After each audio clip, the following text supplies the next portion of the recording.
December 12, 2016। सुबह की usual time पे लतिका काम करने के लिए उसी घर में आती है जहां वो रोज़ आया करती थी। उस घर में एक फैमिली रहती थी, बट फिलहाल कुछ दिन से सिर्फ एक 65 ईयर ओल्ड उर्मिला देवी ही वहां पर थी, क्योंकि उसकी फैमिली कुछ दिनों के लिए बाहर गई थी। लतिका जब वहां पहुंचती है तो घर का दरवाज़ा ऑलरेडी खुला था। जैसे ही वो अंदर घुसती है वो देखती है घर में सब कुछ इधर उधर फैला हुआ था। उसे फ्लोर पर लाल पैरों के निशान दिखाई देते हैं, जिसे देखकर वो थोड़ा घबरा जाती है। और जैसे ही वो उर्मिला के कमरे में पहुंचती है, हर सोल वॉज फ्रीज्ड। वो जोर से चीखते हुए बाहर आती है। आसपास के लोग उसकी आवाज़ सुनकर वहां इकट्ठे होते हैं एंड अंदर जाकर देखते हैं तो उन सब की आत्मा भी कांप उठती है। अंदर घर में चारों तरफ सामान फैला हुआ था, हर तरफ खून था और सामने बिस्तर पर 65 साल की उर्मिला देवी की डेड बॉडी पड़ी थी, जिसका सर उसकी बॉडी से अलग पड़ा था। उसको इतने टेरिबल तरीके से मारा गया था कि उसकी इंटरनल ऑर्गन्स तक बाहर दिखाई दे रहे थे। Welcome to Decoded and today we are decoding the Urmila Devi case.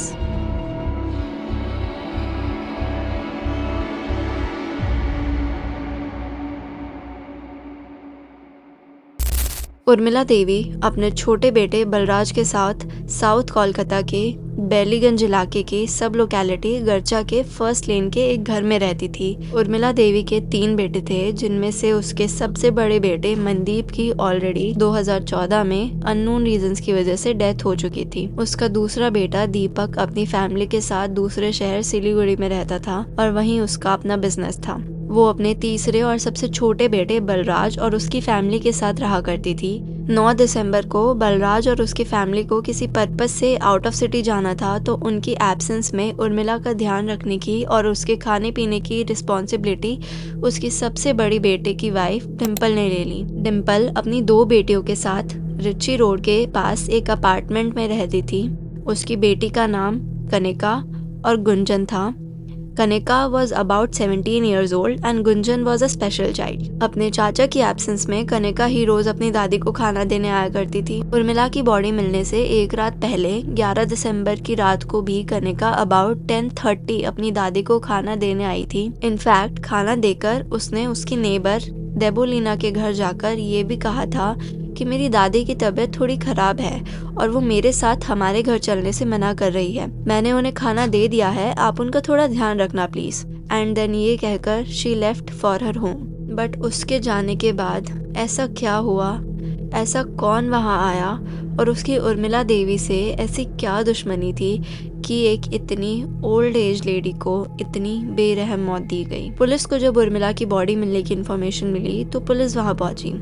जो हालत उर्मिला देवी की थी वो देखकर इवन पुलिस वॉज शेकन। उसका सर उसकी बॉडी से दूर पड़ा था और इतने बुरे तरीके से उसे मारा गया था कि उसके इंटरनल ऑर्गन्स तक बाहर दिखाई दे रहे थे। बॉडी को हॉस्पिटल भेजा गया। उसकी फैमिली को इमीडिएटली इन्फॉर्म किया गया। पुलिस ने इन्वेस्टिगेशन शुरू की। सबसे पहले उसके आसपास के नेबर्स से पूछताछ शुरू हुई। तब पुलिस को ये पता चला कि कनिका उसे 10:30 खाना देने आई थी, जिससे ये तो कंफर्म हो गया कि वो 10:30 तक तो एटलीस्ट जिंदा थी। पुलिस ने इस केस को हर एंगल से देखा।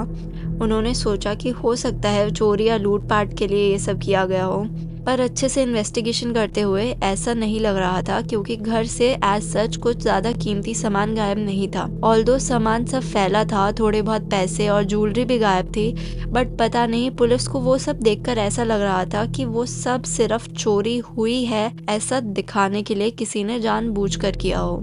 इन्वेस्टिगेशन करते करते पूछताछ के टाइम पुलिस को कुछ ऐसी इन्फॉर्मेशन मिली जिसके बेसिस पे पुलिस पहुंची उर्मिला देवी की बड़ी बहू डिम्पल के घर, और वहां से डिम्पल और उसकी 17 साल की बेटी कनिका को अरेस्ट कर लिया गया on the basis of suspicion. वो डिम्पल और कनिका जो इतने दिनों से अपनी सास और दादी का ख्याल रख रहे थे, उन्हें पुलिस ने क्यों अरेस्ट किया? उर्मिला देवी जिस घर में रहती थी उसके फर्स्ट फ्लोर पर उस घर का मकान मालिक अपनी फैमिली के साथ रहता था। उसने पुलिस को बताया कि उस रात अराउंड 12:20 पे उन्हें नीचे से कुछ आवाज आई थी। किसी ने उर्मिला के घर का दरवाजा नॉक किया और अंदर से उर्मिला ने आवाज लगाकर पूछा, गुड़िया? एंड बाहर खड़े इंसान ने बोला, हाँ दादी मैं ही हूँ। उर्मिला अपनी पोती कनिका को गुड़िया बुलाया करती थी। ऑल्सो जब ये सब पुलिस को पता चल रहा था तभी उन्हें पोस्टमार्टम रिपोर्ट से ये भी पता चला कि उर्मिला देवी की मौत 12:30 से 1:30 के बीच में हुई थी। इन्फॉर्मेशन कंफर्म करने के लिए पुलिस ने आसपास के सीसीटीवी फुटेजेस भी देखे, जिससे ये कंफर्म हो गया कि कनिका 12:30 बजे वहाँ आई थी। अब मेजर क्वेश्चन वॉज कि कनिका जब 10:30 अपनी दादी को खाना दे गई थी तो फिर वो 12:30 बजे वहाँ वापस क्यों आई। इसी बेसिस पे कनिका को उसकी माँ के साथ पूछताछ के लिए अरेस्ट किया गया। दोनों से इंक्वायरी शुरू हुई। कनिका पहले तो काफ़ी डरी हुई थी and she was not admitting anything. फिर पुलिस ने उसे एविडेंसेस दिखाए और सीसीटीवी फुटेज के बारे में बताया तो वो काफ़ी डर गई and then she confessed the truth. She confessed that उसी ने अपनी दादी का खून करा अपनी माँ डिम्पल के कहने पे। And now it was Dimple's turn to admit the truth. Dimple को बताया गया कि कनिका ने सच्चाई बता दी है तो उसे भी अनवांटेडली सब कन्फेस करना पड़ा। डिम्पल ने बताया कि जब उसके पति मनदीप की 2014 में डेथ हुई थी तब से ही अपनी सास के साथ उसकी टेंशन्स काफ़ी ज़्यादा बढ़ गई थी। डिम्पल के पति मनदीप और उसका भाई बलराज दोनों पहले पार्टनरशिप में काम करते थे, अपना फैमिली बिजनेस साथ में रन करते थे। इन 2014 मनदीप की किसी अननोन रीज़न की वजह से डेथ हो गई। तो प्रैक्टिकली देखा जाए तो मनदीप की जगह उसकी वाइफ का समवेयर शेयर बनता था इन हिज प्लेस। बट जब डिम्पल ने अपनी सास को कहा कि वो काम करना चाहती है तो उर्मिला ने साफ साफ मना कर दिया, ये कहकर कि हमारे घर की बहू बाहर काम नहीं कर सकती। इससे ये तो क्लियरली शो होता है कि उर्मिला की थिंकिंग कैसी थी। अब Balraj was handling the business alone, but वो हर महीने 40,000 रुपये डिम्पल को दिया करता था और ये अमाउंट भी उर्मिला देवी के कहने पर ही फिक्स किया गया था। Dimple had 2 daughters to look after and a home to run. इतने पैसों में उसे सब कुछ मैनेज करना था विच वॉज नियरली इम्पॉसिबल। अब एक दिन डिम्पल ने डिसाइड किया कि वो अपने हिस्से का शेयर बेच के पंजाब चली जाएगी एंड वहाँ रहेगी और काम करेगी। But Urmila Devi was not at all in favour of a decision. उसने उसे साफ मना कर दिया कि ऐसा वो नहीं करने देगी उसे, रीज़न बीइंग कि वो अपनी पोती कनिका और गुंजन से बहुत प्यार करती थी एंड उनसे दूर नहीं रह सकती थी। अब Dimple was frustrated to the core. वो अपनी सास से तंग आ चुकी थी, एक्सट्रीमली थक चुकी थी। तब उसे सिर्फ एक ही रास्ता दिखा जिससे वो अपनी ज़िंदगी ठीक कर सकती है और वो था अपनी सास को मार देना। जब उसने ये सब प्लान करना शुरू किया तो एक चीज़ को लेके तो वो श्योर थी कि वो ये अकेले तो नहीं कर पाएगी। उसकी बेटी कनिका का एक बॉयफ्रेंड था जिसके बारे में डिम्पल जानती थी। उसका नाम था सौरभ। सौरभ वॉज अबाउट 21 और 22 और वो पंजाब में रहता था। तो डिम्पल ने अपनी बेटी के बॉयफ्रेंड के साथ मिलकर ये सब प्लान किया एंड उसे स्पेशली कोलकाता भी बुलाया एंड बाद में उन्होंने कनिका को भी इस प्लान में इंक्लूड किया। जब बलराज की फैमिली कुछ दिनों के लिए बाहर गई तो उन्हें ये करने के लिए परफेक्ट दिन भी मिल गया। उस रात 12:20 पे कनिका वापस आई। घर में घुसने के बाद उसने घर में जाकर एक बर्तन गिराया जो कि सिग्नल था उसके बॉयफ्रेंड के लिए कि वो अब अंदर आ सकता है। एंड देन जो सौरभ उसकी दादी को जानता भी नहीं था, उसने अंदर आकर उर्मिला देवी पे चाकू से इस तरीके से अटैक करना शुरू किया कि no one can even imagine.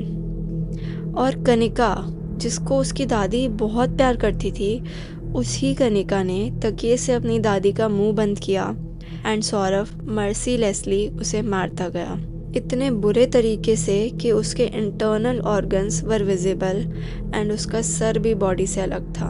उसे मारकर घर का सब सामान फैलाकर वो लोग वहाँ से चले गए। सौरभ को डायरेक्ट उन्होंने एयरपोर्ट छोड़ा जहाँ से वो वापस पंजाब चला गया। ये सब अब जब उन्होंने कन्फेस कर लिया तब उनके घर पे अच्छे से तलाशी हुई और वहाँ उन्हें कपड़े मिले जो मर्डर के टाइम पहने गए थे एंड इवन वेपन जो यूज़ किया गया था वो भी मिला। सौरभ को पंजाब के एक होटल से अरेस्ट किया गया जहाँ वो छुपा हुआ था। उसकी भी सारी इन्फॉर्मेशन कनिका ने ही रिवील की। सौरभ के पास भी कुछ पैसे और ज्वेलरी मिले। उसके पास फ्लाइट के टिकट्स और बोर्डिंग पास मिला जिससे कंफर्मेशन भी मिल गई कि वो उस दिन कोलकाता गया था। 28 फ़रवरी 2020 को कोर्ट में इस केस की 300 पेजेस की चार्जशीट फाइल दी गई। Kanika was 17 years old at the time of murder, so she was considered as minor. इस केस का फाइनल फैसला अभी भी पेंडिंग है and case is still going on in the court. According to my point of view, जो भी डिम्पल के साथ हो रहा था वो सब was not right. But family problems हर घर में होती हैं, बट कोई भी इंसान शायद कुछ हद तक ही किसी से नफरत कर सकता है। पर जो डिम्पल ने अपनी 65 साल की सास के साथ किया और जैसे इतनी बेरहमी से कनिका और सौरभ ने उस बुजुर्ग की जान ली, वो बिल्कुल भी माफ़ी के लायक नहीं है।